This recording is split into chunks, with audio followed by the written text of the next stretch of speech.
திருச்செந்தூர் சுப்பிரமணிய சுவாமி கோவில் குடமுழக்கு விழா ஜூலை மாதம் 7ஆம் தேதி நடைபெறும் என்று அறிவிக்கப்பட்டுள்ளது.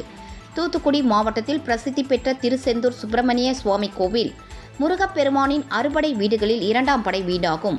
இந்த கோவிலுக்கு நாள்தோறும் வருகை தரும் 1000 கணக்கான பக்தர்கள் கடலில் புனித நீராடி சுவாமியை வழிபட்டு செல்கின்றனர்.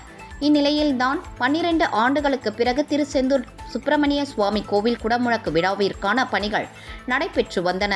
ஆனால் குடமுழக்கு விழாவிற்கான நாளை மட்டும் தேர்வு செய்வதில் இழுபறி நீடித்து வந்தது. இந்நிலையில் குடமுழக்கு விழாவிற்கான தேதி நேற்று அறிவிக்கப்பட்டுள்ளது. அதன்படி திருச்செந்தூர் சுப்பிரமணிய சுவாமி கோவிலில் குடமுழக்கு நன்னீராற்று பெருவிழா வரும் ஜூலை மாதம் 7ஆம் தேதி காலை 6:15 மணி முதல் 6:50 மணிக்குள் நடைபெறும் என்று அறிவிக்கப்பட்டுள்ளது.